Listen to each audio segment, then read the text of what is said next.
rubber ducky. And what is shaking, everybody? Welcome to another episode of the DisJointed Food Biz. With me as always, Thor, how's it going, guys? Hey, what's shaking, everybody? And I'm Dave Germain. This is the podcast about the restaurant industry from all aspects of it, whether it's the front of house, back of house, management, and so on. Talking about those gaps in communications, and of course, just bitching about work in general. Hey, how's it going? Happy Sunday to everybody. Congratulations to anybody who is not having to work on a Sunday brunch shift. That means your faith in humanity has just been a little less torn down, so that's always good. Well, yeah, you're building it up a little bit, having that day off. Yeah. But don't worry, next Sunday it'll get torn right back down. Oh, exactly. Yeah, that's when the buses of people that come in, they all want separate checks, they all got coupons, and they all think you should be happy that the fact that they're there. That's... Can I have water? Yeah. Well, how about a round of waters for everyone? Let's get... Hey, everybody, don't worry about beverages. I've got it covered. A round of waters for everybody that's here. You can thank me later. A round of waters for the party of 20. Yeah, that's one of those things I always hated, but that's just a weird pet peeve. You know what? Even though we didn't even talk about this this topic and everything, let's start with just a little bit of a rant from the restaurant we used to work for, which I absolutely won't positively... I won't say their name. Don't do it. But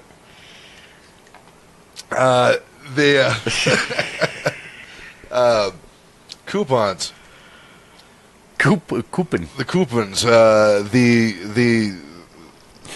good and bad of coupons is that on one hand, you get it's almost like Groupon. They just digital coupons, right? Where you're like, hey, we got all these people in by using a Groupon. Yes, you got a bunch of people who don't want to pay you full price. They came into your restaurant. So it kind of helps if you wanted to go from I was hoping to make 60% off of the product, but I guess I could deal with 5. That's basically what you did. And we worked at a place that went a little too crazy with that. So if there's any advice to any of the younger restaurateurs out there, be very, very careful when you decide to go down the coupon route. Make sure you adjust your plan accordingly or build your business or your price matrix in order to actually accommodate for that. Otherwise, the plan that you thought you were going to have, I need 200 customers a week in order to make X amount of money. Yeah, you are getting 200 customers a week, but the thing is you're not making the product that you thought you were making or the profit.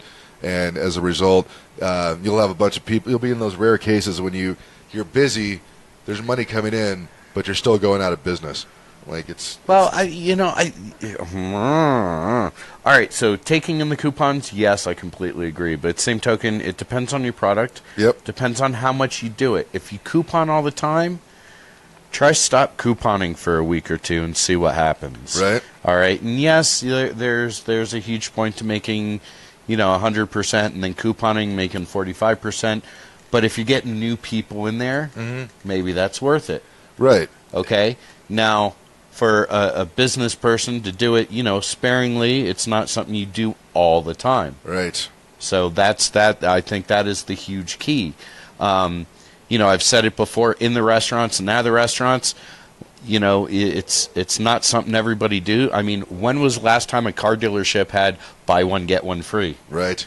Never. And look, let's face it, the electric company has never given me 30% off my bill. Right. All right. Well, I can't say that. There was one place I was living, Northern City. If you paid on time, they gave you 5% off your bill. Oh, wow. Okay, which but understandable. They had everybody paying, so for that 5%, they were actually making more money because people were paying their shit. Right. There was less they were spending on collections and all the other stuff. Right, people get behind. I mean, think about the phones and all the different carriers and whatever else. Let's face it, we've all been loyal customers to a carrier or have had a certain type of phone for years. They've never given us a discount. Right. All right. So think about that. Now, from a personal side, hey, man, I like buying shit on discount just like everybody else out there if I get a deal, right? But I'm not going to keep going to a place that just lets me rape them. Yeah. Have some respect for that dollar. And it's very different with food because you got to figure, okay, TVs, they have a sale, or, you go to the mall, Black Friday, it's a sale. And let me remind you guys, for the Black Friday morons. There are better sales throughout the year than Black Friday. Right. All right. If you ever have to be stuck in a restaurant in a mall or the food court and you have to be there at fucking 4 in the morning now until God knows when, it's a nightmare. But there are better deals throughout the time. You know, with food, we eat food 3-4 times a day. All right, so getting the coupons, whatever, making it cheaper, yes, it's, you know, if you're buying TVs 3, 4, 5 times a day, these fuckers wouldn't be couponing or discounting shit. Right. You know, it's just how it goes. So, hey, think about that. Owners, operators, managers, when you go, hey, let's run a coupon special. Don't do it. Every now and then, fine. But other than that, don't do it. Or here's another thing. Let's say if you were going to do it, staff for it. I'm starting to think, I've been talking to a couple of restaurants and managers and stuff like that, corporate restaurants and stuff, and asking them about how they feel about the trend that's been going on for the past 10 years or so of understaffing the hourly positions and having the salary managers take up those positions in order to save money. And this is just all philosophical on my end here, guys, is that whole entire process to save money rests solely on the hope that you don't get so busy that you get overwhelmed and start losing customers because they got poor service. Which that I think is the foundation that a lot of the people who are implementing this is that they're forgetting, is that you're hoping you don't get too busy or so busy that you're going to end up giving really, really shitty service where you have 40-minute wait times for appetizers and a bunch of other stuff like that, right? So we talked about two concepts or two businesses last week. That one of them that's closed on Sundays that gives zero fucks about labor for the most part. I would love to talk to somebody from those companies, but those companies are... Well, you don't want the franchisee. You definitely want somebody from corporate. Yeah, exactly. You know what? Maybe I ought to send an email out or two and be like, yeah, here's a couple of... well, I don't know if anybody from Chick-fil-A wants to talk to us because, I don't know. Well, we're kind of heathen, so... Yeah, definitely. But the whole thing is that what they're doing is working. In-N-Out Burger, which is also... Another good one. That they're always staffed. And they seem to do better than a lot of the other concepts.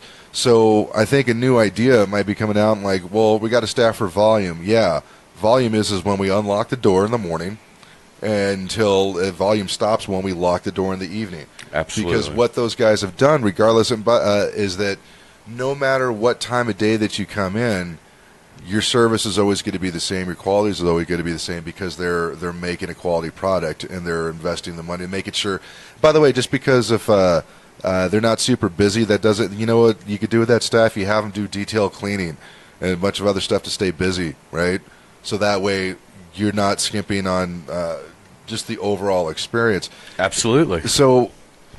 If you go to Chick-fil-A late at night and you hit one that's not that busy, you walk in, staff's still there. They're just wiping everything down, including walls. Yeah, exactly. They're getting out on time. They're doing all that other great stuff. So, and when they do that, what they're doing is that they're building confidence in their product with the general public, so that way the public knows that no matter what time they go in, that they're going to get the same product, which means they're more likely to go in more often. Same experience. And Absolutely. get the same experience. So they're making money that way. Now, granted, when you're looking at a spreadsheet or P&Ls and you're like, well, why are we paying for 10 people on when we only made $200? You're right, that hour sucked. But you got a lot. There was a lot more work you could have gotten out of 10 employees to make that restaurant cleaner, which is important. Than you did if you only had 2 employees. If you only have 2 employees, you're not going to get. Sorry, your restaurant, you can bitch and moan as much every time your regional comes in, and you can go in there with a white glove and start, raining down fire and everything. And yes, you will get it clean for that day. But guess what? The next day, they're still not going to give a shit. So what have you actually done other than satisfy your own ego? Sorry. But that's just one of those things that happens. This, which, by the way, leads me into another question that we saw in one of our favorite chat groups or message boards here on Facebook, the restaurant owners and managers. Ryan, you run a great group there, man. So thank you very much. Thanks for letting us be a part of it. A lot of information, a lot of good stuff. Sometimes we don't always agree with it. Sometimes we do. You know, it's which is great. That's the whole point of this show, is to be talking to different folks and get different ideas. One of the things that the questions that came up, which somebody was asking, how many? They have 2 servers, and they're thinking that they need to expand or add another server. They don't want to cut into the server's money too much, but they're trying to figure out what the ratio of guests per this server. Was the 40 table thing. Yeah, exactly. Okay. Yeah. Okay. Well, I mean, I didn't finish reading the whole post, but I mean, honestly, if you have 40 tables and you bust it down by 5s, how many servers are you going to have? Right. You don't want to fuck with their money, but same token, what's it doing for your service? Right. There's people waiting. Unless you're throwing out bagels or hot dogs right off the cart. There's people waiting. Your service is hurting somewhere. Because, I mean, don't get me wrong. I'm a decent server. I can keep up. 7 to 8's about my limit. Yep. You know, 4 to 5, I do great service. Yeah. Phenomenal. Every step's taken. Everybody's taken care of. Am I running? Maybe a little bit, you know, but I know they're getting great service. That 8th table, I'm hurting. Now, if I got two servers, 40 tables, and they both got 20 tables apiece, what's really happening? This is one of the. Oh, by the way, this is a tricky situation just as a manager. And by the way, a lot of my my servers hated me for this when I back at the airport. Well, hate's a strong word, but they're like, dude, can you send a couple people home because we need to make some money, and don't worry, we can handle it. And I'm like, no, you can handle it as long as I'm running all your food and bussing your tables, right? So yeah. I'm glad that you're going to make a lot of money. But the thing is that, and I said this in the post, is that there's a point of diminishing returns where when you get so busy, yes, you do have servers that could take 8 tables plus. As long as I have somebody running my food. Or 10. I mean, if they're 2 tops or 1 tops, whatever, that's a little bit different of a story. Yeah, and you've seen me do it when we've gotten really strong right. At Bennett's before. Yeah, I can take it, but guess what? I am not pushing salads. I am not pushing any drinks from the bar or like margaritas or anything like that. I'm not pushing any appetizers. I'm just basically trying to turn and burn and keep my head above the water, right? Same thing what's happening with a lot of your servers and stuff is that, yes, they say they can handle it. Handling it and actually doing a good job where you're hitting all those steps of service, selling all those items that you kind of, I don't know, based your whole business plan on is kind of important. So you're right. I mean, granted, there's you could go the other way where you have 40 tables and like, I got 10 servers on. Like, okay, everybody's got. You don't need 10 servers. You don't need to. I mean, you know, as an owner or manager, whatever, if you're running that floor, you have to know the ability of your staff as well. And you know, I didn't read the post. I don't know exactly what it said, but if he's got 40 tables and 2 servers that's been with him for a while and they make really good money, do you want to chime into that? No. Could you make more money if you sped it up a little bit and got the table rotation in there by bringing on 1 or 2 more servers? Oh, yeah. You know, but again, 2 more servers, 40 tables, that's 10 tables apiece. Right.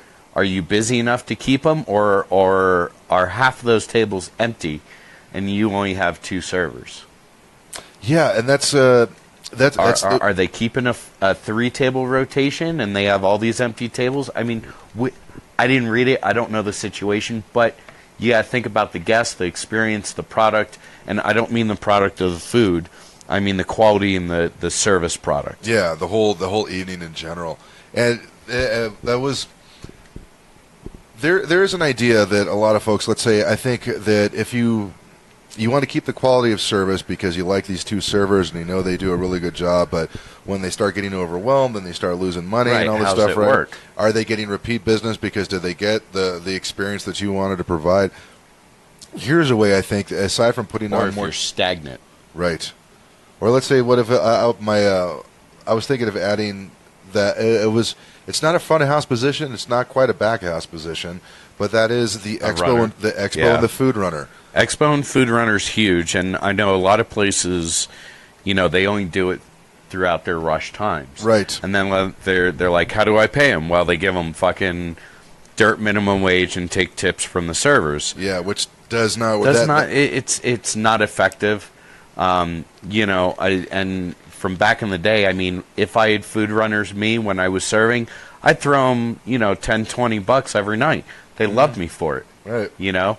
But it's not like that anymore.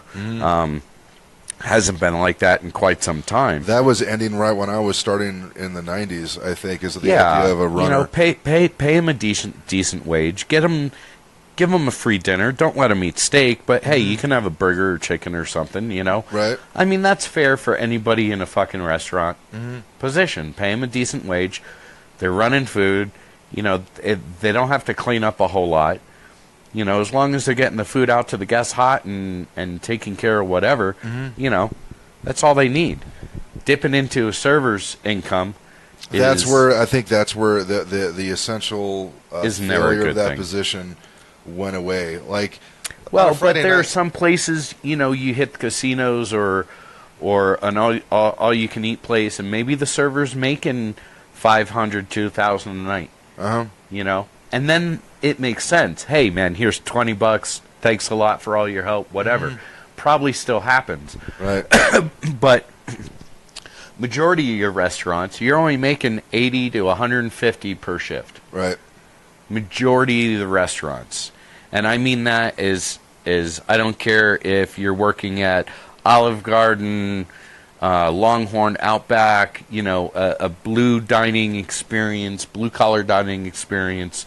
You know, you're only going to make so much. I mean, even on a double shift on a Friday night, because the way they work their floors, you're not going to make more than $250.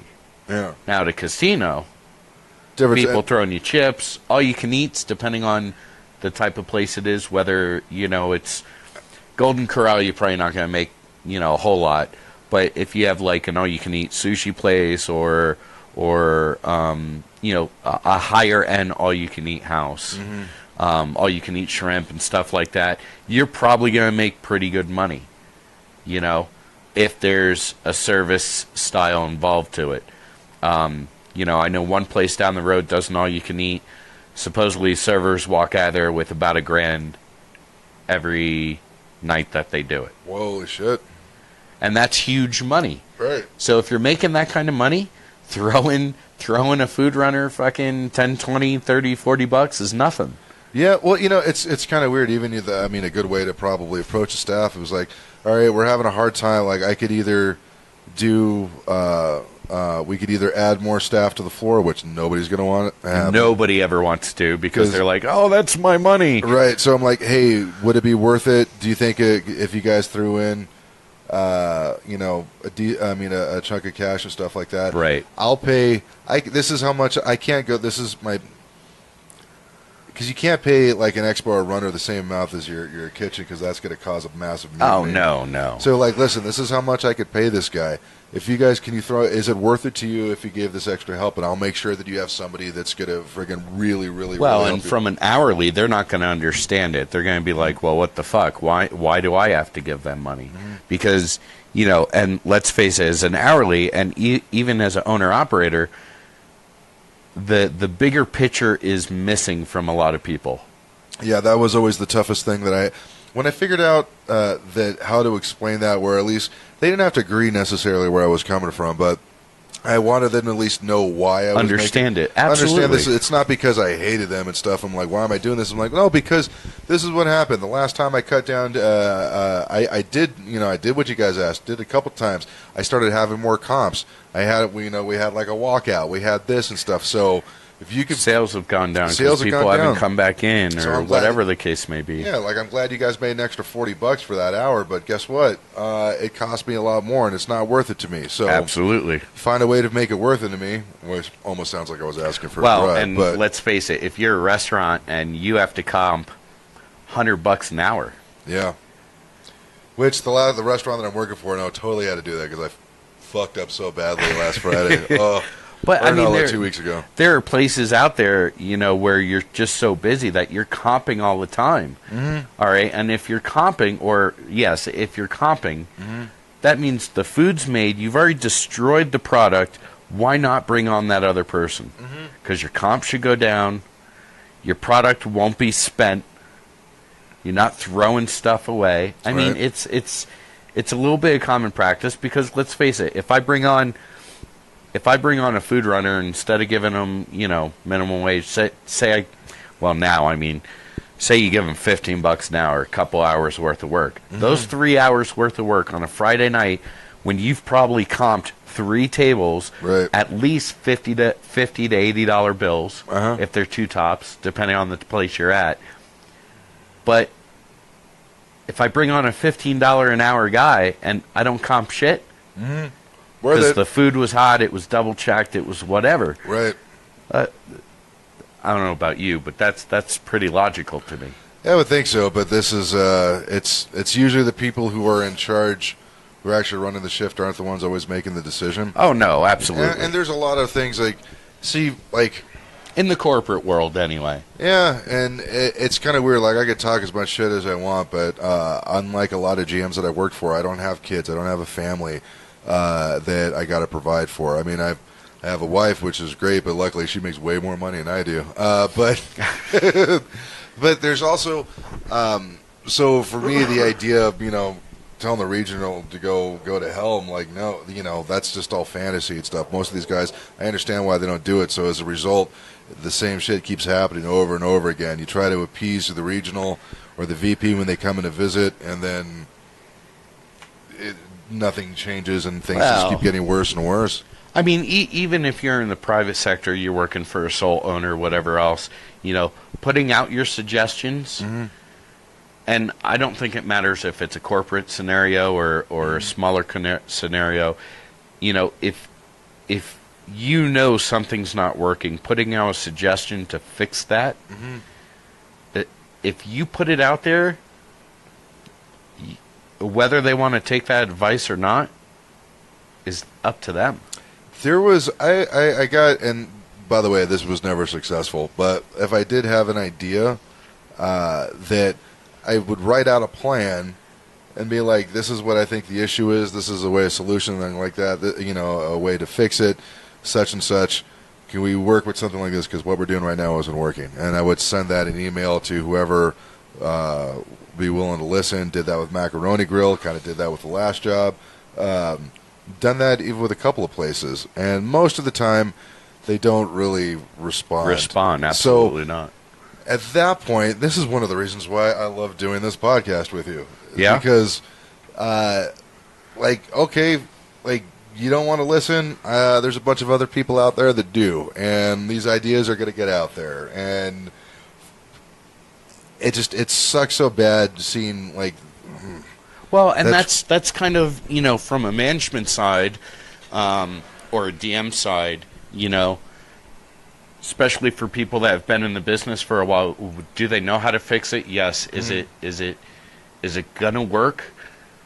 Maybe. 8 out of 10 times it will work, especially if they have the experience and they know what they're talking about. But there's a point, like you said, as a manager or as a DM, I'm hired to do a job. I'm told how to do my job, and I got a family at home. I can't be fucking around. Yeah. I got bills to pay, just like the hourly servers or dishwashers or cooks. Right. I got shit to pay. They want me to run this way. No problem. I will run it this way. So I mean that right there in essence is a very hard thing to deal with. Even as an owner, and taking this cue from like the diners back in the day on the East Coast. It's all family run, whatever else. Not a whole lot of staff. The owner's back there cooking. Mama's doing the register, whatever else. Yeah. That's the way they run because that's the way they run. You know what I mean? They have bills to pay. They have a business to deal with, and I think that business diagram has changed quite a bit. But noticing in the private sectors, a lot of owners are working their locations. Let's face it, it's freaking expensive to put a restaurant business together now. Oh, yeah. Even if you're doing a hot dog stand, depending on where you're doing it, it's going to be $500,000 to $1 million. Mm-hmm. You know, I mean, think about buying a hot dog stand 30 years ago. Right. That was $15,000. Have a nice day. Yeah, one of the reasons. What were the two most popular restaurants that like immigrants would start up would be Chinese food restaurants. Oh yeah, pizza restaurants, or Mexican. Well, three Mexican food restaurants, right? Yeah. Because the food is insanely like Chinese food for the most part. There wasn't a whole lot of meat in it, so it was all veggies for the most part, sauces and stuff. Which nowadays, I don't know about you, but vegetables are fucking 3 times the cost of meat. Oh wow, really? Well, I mean, think about it. Think if you bought the same amount of vegetables that you need to get nutrition, whatever else, compared to a steak. Well, I mean, guess broccoli's got to be what, the same fucking cost as hamburger meat almost. Right, depending on where. Yeah, I guess that it's more expensive to eat clean now. Well, that's true. Yeah, I know, right? When did that happen? I'm like, oh, do you want to be healthy? What's it going to cost, poor fucker? All right? You're either going to pay me $8 for this burger, or you can take $5 and get, I don't know, a week's worth of ramen and eat that. Enjoy that diabetes. And you weren't walking anyways. Why do you need both feet? Fuck you. That type of thing.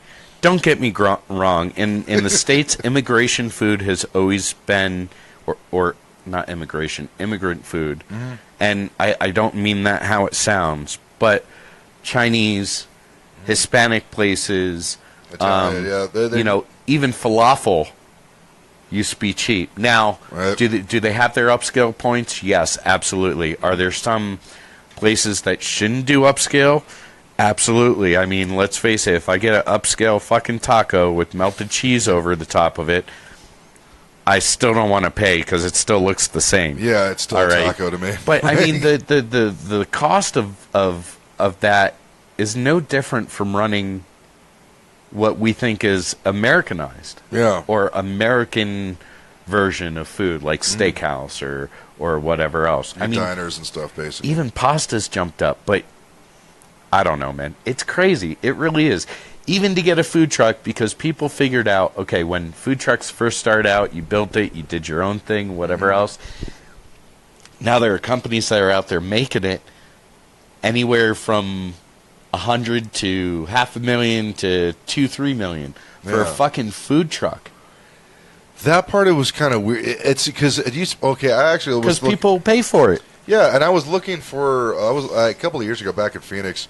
I was looking. They contemplated like maybe I should open a food truck, and I'm like, and there was companies out there that would help you get started. Like, listen, like kind of like a taxi. You buy. We're gonna front you on this money. Right, this is how much we're going to want for the month of this. We want like $1,000 a month for the food truck. You take care of the gas, and you can buy your food from us. If you don't want to buy your food from us, that's fine, but we're going to give you a better discount on it anyways. Right. And so you could make money as long as you had a location scouted out and you knew how to do it. But still, the thing is that it was only $1,000 a month. You could fucking do that pretty easy if you got the right spot, man. If you know. And you got the right product. Where you going, what you doing, how you're marketing, whatever else. But, I mean, think about it. I can go get a fucking Rolls Royce for $1 million. Yeah. And I'm buying a food truck for $1 million? Yeah, look, if I buy a food truck, I am rolling that thing everywhere I go. So, I think, not that depending on the setup inside of that food truck. Oh, sure. Well, right? I mean, majority of them are set up the same thing. Yeah, you got your little flat top, you got grill, a little fryer, freezer, fridge. That's about it. That's about it. And so, I think what it is then when there's that element that like sees value in something, it tries to squeeze way more out of it. Oh yeah, I mean, people are and don't get me wrong, some of the food trucks are nice, or you get an old postal truck and you have to steal it all out to make it. Fire safety or whatever else. So don't get me wrong. There's a lot of work that goes into those now. Yeah. But, I mean, hell, it used to be you could go pick up, 4 motorcycle carrier with a cover thing, cut a window in it. Mm-hmm. What's it really cost you? A chainsaw and some hydraulic arms, maybe. Right. You know, and that was a food truck. But now we got all these regulations and whatever else, which rightly so. Yeah. We don't want anybody getting sick, but exactly. Well, I got a freaking, I got a cooler. There you go. It was cold an hour ago. I don't know what to tell you. So yeah, meat's fine. I put a bunch of salt on it. It's fine. Yeah, man. I mean, it's just crazy the amount of cost and all that jazz. It really is. You know, I mean, even a hot dog stand now. Granted, those are specially made, whatever else. You might be able to get by it. Like, I knew this one guy. Granted, he was kind of nuts, but he was a server that I worked with at another restaurant. And all he kept talking about was his hot dog thing. That he spent the money, went to like a U-Haul and got like a hitch attached to his car. Yeah. Right. So he spent maybe $500 to $1,000. Like he rented it off a guy at first, and he was able to buy it within about a month or two. So now he had no expenditures. All he had to do was pay for food.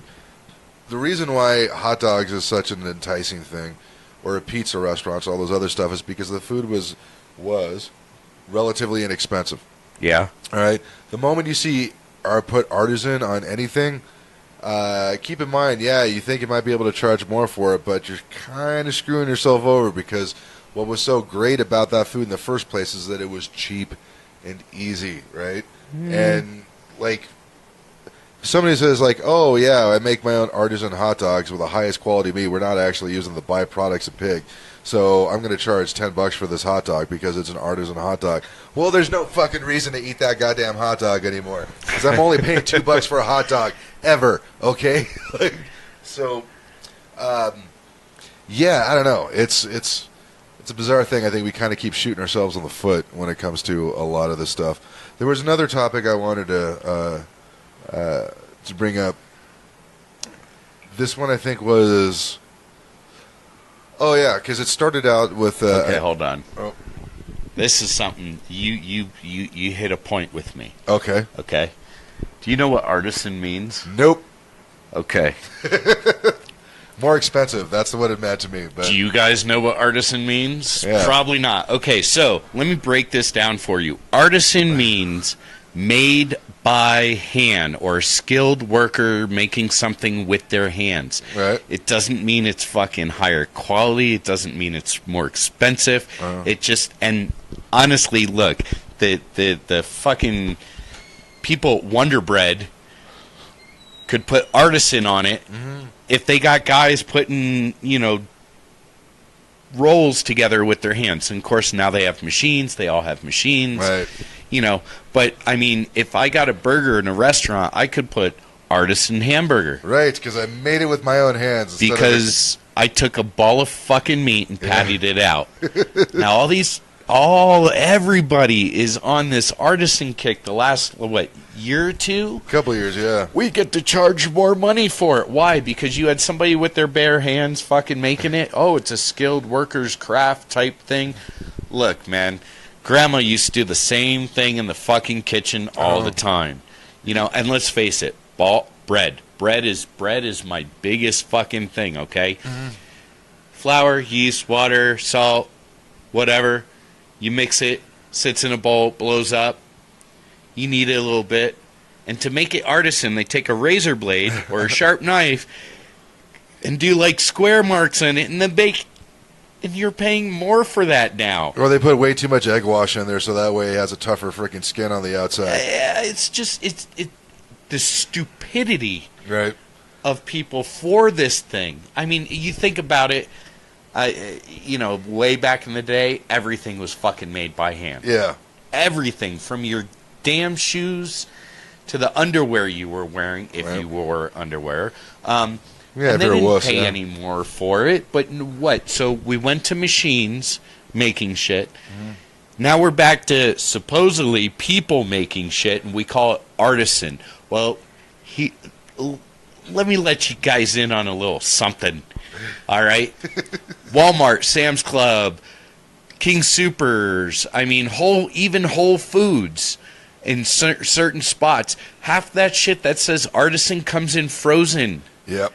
They bake it there, maybe. Maybe.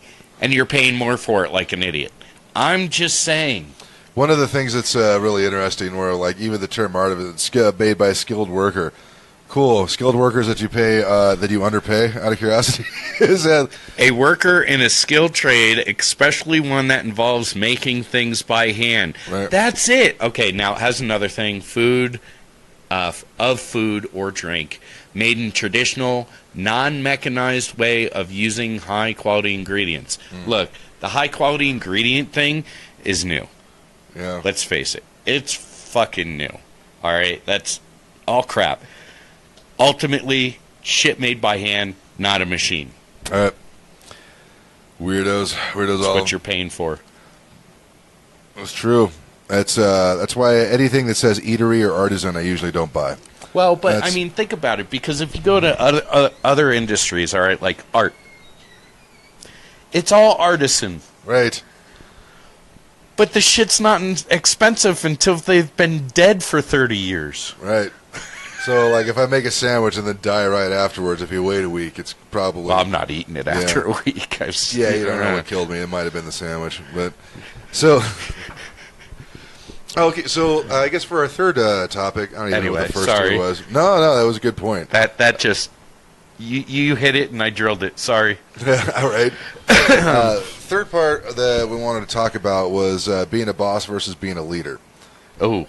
And this one is something that I made so many serious mistakes when I was managing, especially in the younger part of it, and mostly. And I've said this before on other podcasts, but since we got some new people watching, I'll repeat it again. Most people, when it comes to actually being in charge of stuff, they're going to go. The tools that they have is whatever they grew up with. So, like, if your parents were like a strict disciplinarian, that's probably the way that you're going to manage because that's what you know.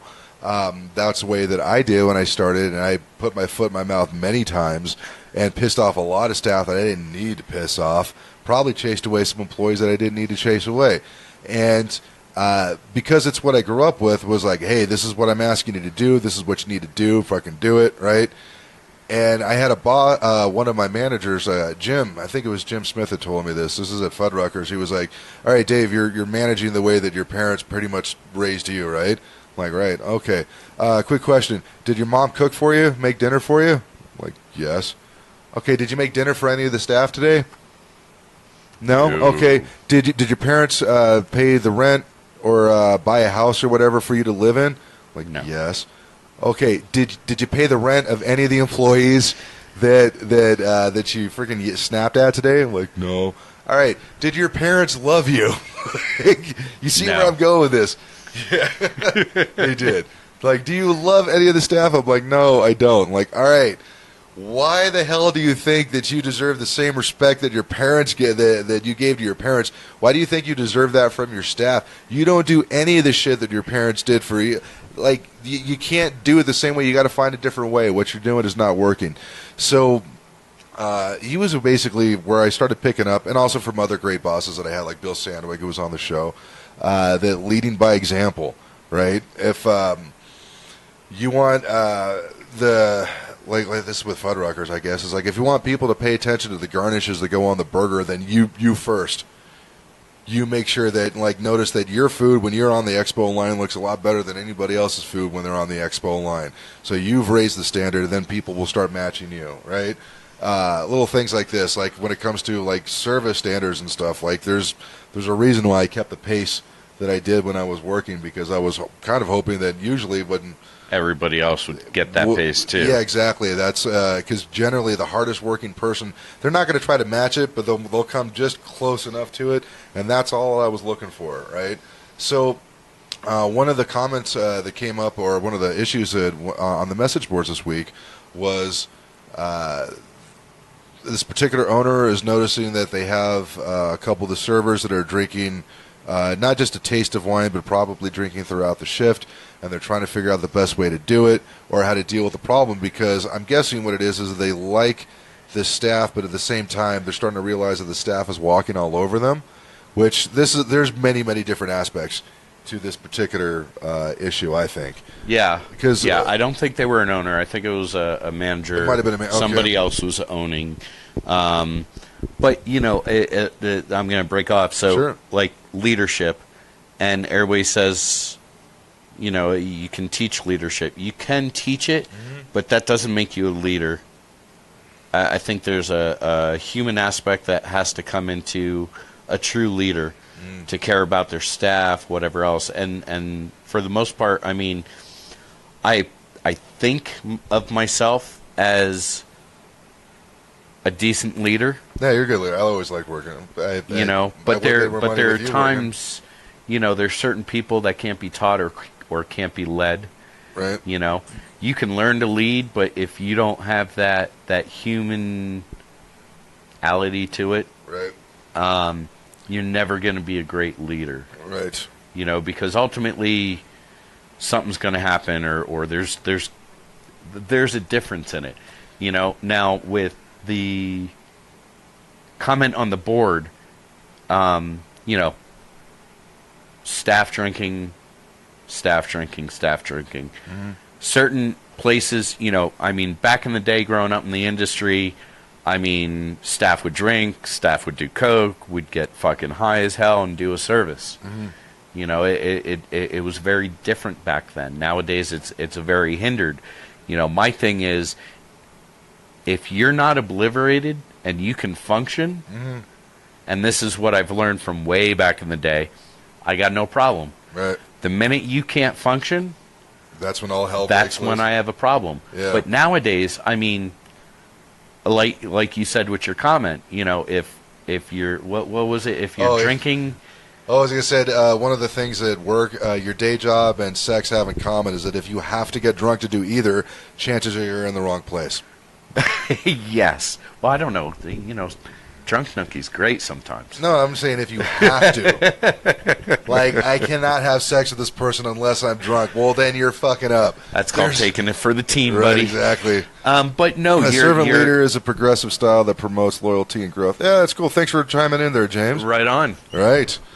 I think you're absolutely right, though. And nowadays, drinking, being stoned, getting high on the clock, whatever else. Of course, I'm older. I'm married. I don't quite understand it. Right. But it affects your money. It really does. As a server, as an owner, as anything, it affects you. Period. Walking down the street, if you're drunk, you're not walking the same way. Yeah. So. And there are states out there that are a right-to-work state. There are states out there where you need paperwork, whatever else.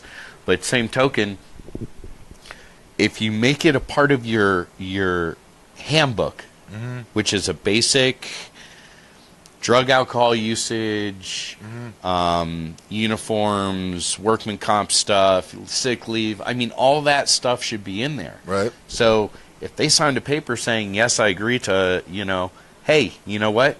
It doesn't matter as an owner, manager, if you think that person was drinking, all right, and even if you go to the courts, for safety purposes, especially being in a restaurant, serving food, where you can ultimately, and I'm not trying to be that harsh, but ultimately kill somebody or hurt somebody very bad because you don't notice there's a certain color on the meat, or you're serving somebody that says, hey, I'm allergic to nuts, and you bring out a cashew chicken or something because you're too fucked up to realize. Yeah, you didn't change your gloves and stuff because you were just too So as that owner and manager, you don't need to be positive for sure. You're running that off of your speculation. Are they different from normal? Did you see them drinking? Just because you're finding glasses, maybe it was a taste, maybe it was, you don't know. Right. But I don't see how, as a manager or an owner, if I'm in the restaurant, if people are drinking. If you don't know, you need to open your damn eyes. Spend more time on the floor. So this is another aspect I was thinking about, because a lot of people on there, and I can consider discrimination real quick. There has to be proof regardless of the circumstances. Oh, absolutely. Absolutely. Yeah, that goes to next week's topic, which is going to be documenting everything. But as a manager, you can send them home. Bring them back in and discuss. You don't have to say, you're drunk, get the hell out of here. You know what? Something's not right. I'm going to send you home for right now. We need to discuss this tomorrow. Right. It doesn't have to be a firing thing right off the bat. But, and come on, let's face it. If you have alcohol, there's alcohol training. Right. We all know bloodshot, bloodshot eyes, movement, slurred speech. I mean, come on. If you see those signs, it's your job, your duty as a manager or owner to take care of that, whether it's a guest or an employee. There was, like I said, from this particular issue, which we don't know the whole thing about. We don't. And we don't even know the people involved. This is just from off the message board. There's a couple things, I think. One, I think when anybody's hesitant to let go of staff that obviously is doing something wrong, they rule you. It's because they rule you. It's because you became way too dependent. I had this issue with a restaurant that I managed a couple of years and years ago. It was Fuddruckers, because they're not around. Who gives a shit? Well, this particular place, they're always getting in trouble because of overtime. Yeah. Oh no! Oh yeah, California State. Oh yes. Which I feel your pain on that, James, because at the airport where I managed at, they had a union there, so I know what you're saying. You got to be really, really consistent and very document the shit out of everything. You do, no matter what, And in that aspect, as a manager, if you think somebody's sick, you have every right to send them home. Right. Hey man, you don't look good. Why don't you go home? Yeah, you took 5 trips to the bathroom every 10 minutes and everything. As a manager, as a food service worker, by health department, by code, and you can use that. If you think they're drinking and they're drunk, hey man, you're not looking, you feeling okay? Why don't you take the night off? Yeah. You look sick. I don't want to get anybody sick. That could be it. I mean, but we have to manage the situation and think of ways to get not around, but to work to the system to our needs. Yeah, it's and I know that's kind of bollocks and you're lying about something, whatever else, but that's also part of intuitiveness, investigating the situation, dealing with the situation. There's ways to work it without having HR issues, because let's face it, if you have a sick employee by any state, they're not supposed to be handling food or working.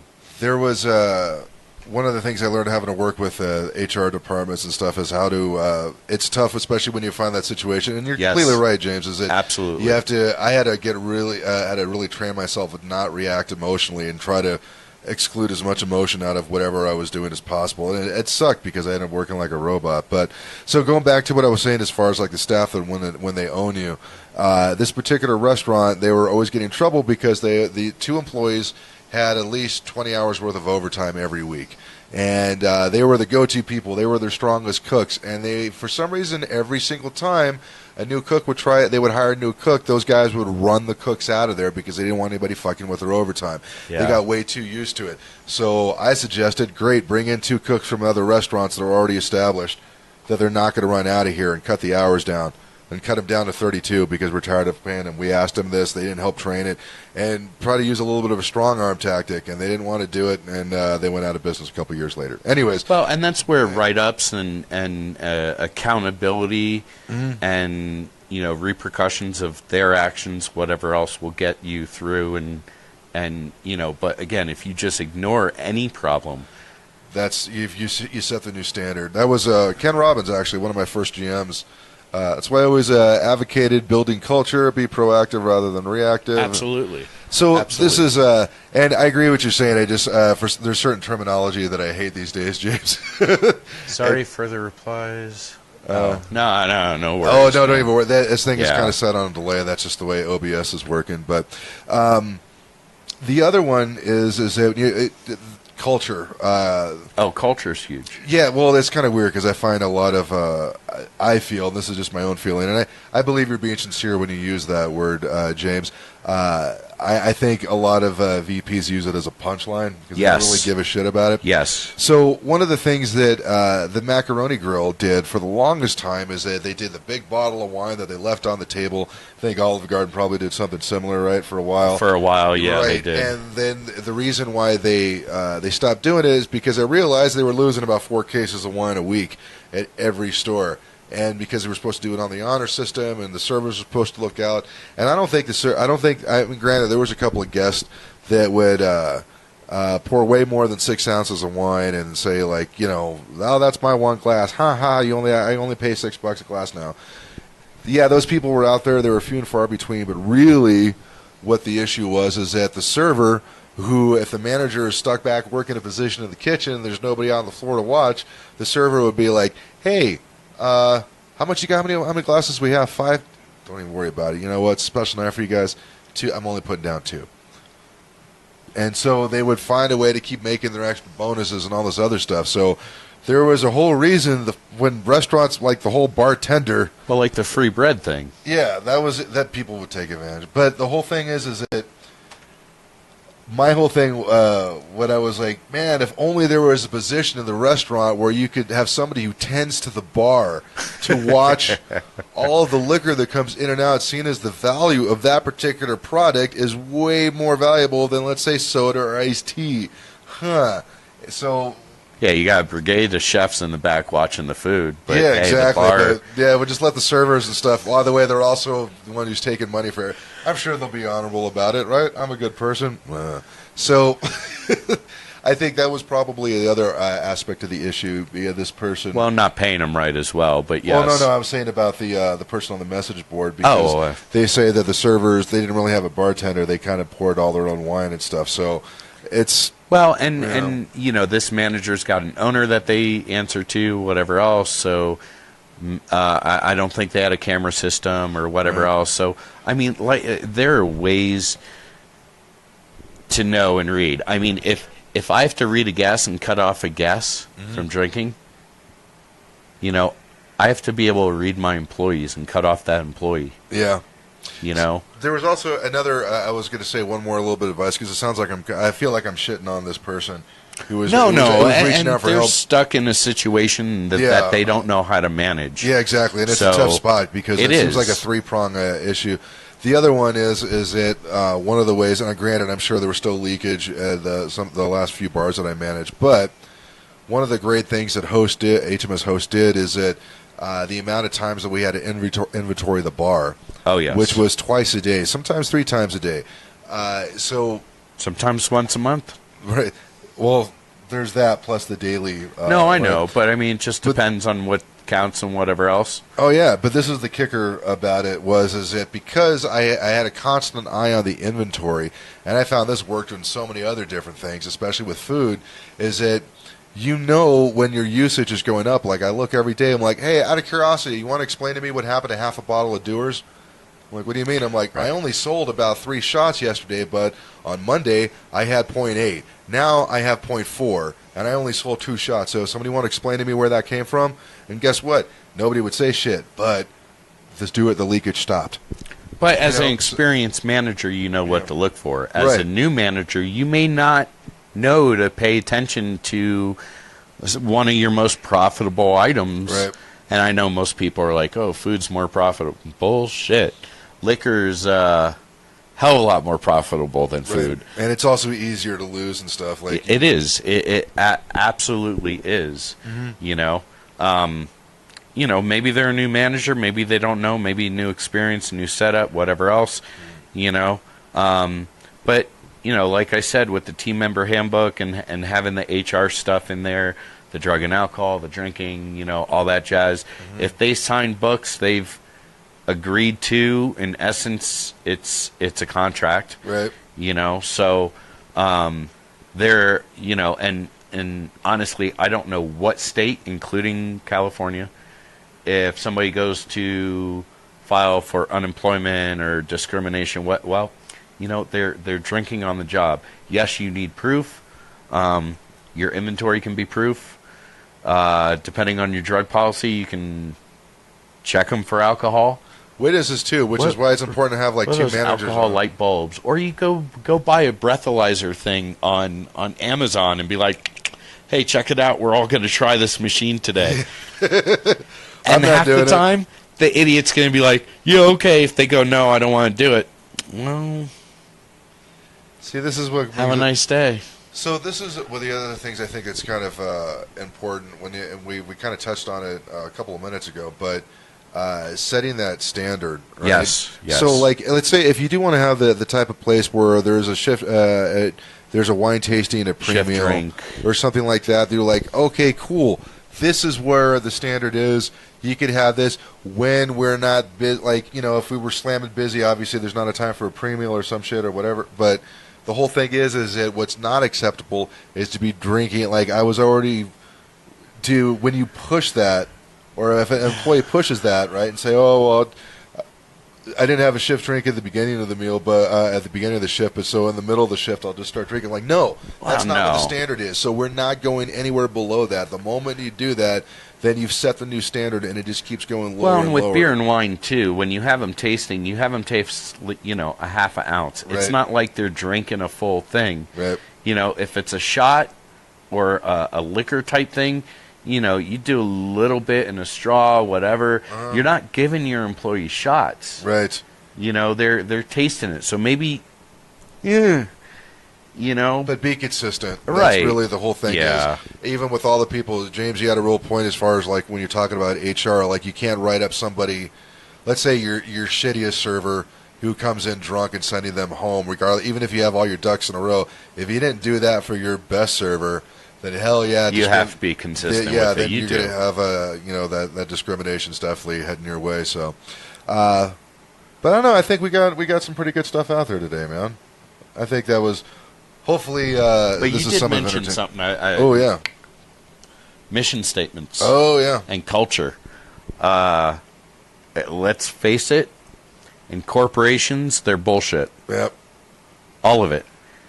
Even majority of the privateers are bullshit because they say, oh, we want this great culture and local and whatever else, and we're here to help. Bullshit. They're there for the bottom line, profitability. Right. Period. Their culture and mission statement don't mean shit. Right. Most privateers, if they actually care, yes. Sorry, I just wanted to. No, it's true. It's sad, but that's in all different walks of life. Maybe we'll talk about that as far missions, documentation, mission statements, all this other stuff, and how to actually Next episode of the Disjointed Food Biz, how to actually get your staff to give a shit about the unit.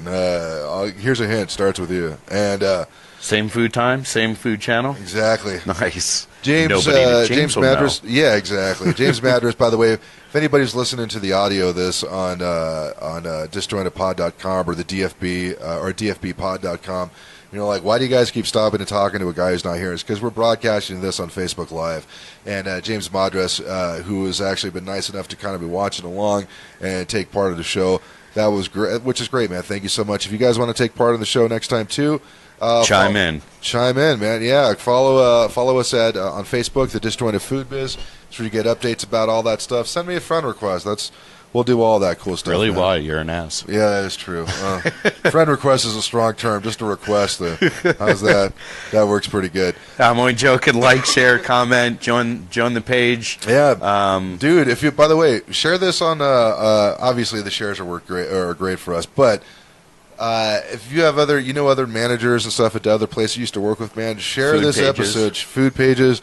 We're trying to share it out as much as possible, but obviously, some folks are like, I don't know if we want to give these guys any. Well, and we had issues with the last episode we did because we were talking about CEOs and Facebook just kind of clips us off. Yeah, so, right? I know, it's strange. it's a new laws things for the Facebook thing. Zuckerberg will have none of that. They're like, fuck you guys. Click. But other than that, man, I think side work's done. Side work's done. Yep, ready to clock out, and Floors are done. Trash is out. Let's go the fuck home. exactly. Have a great week, guys. Have a good week, guys. Bye.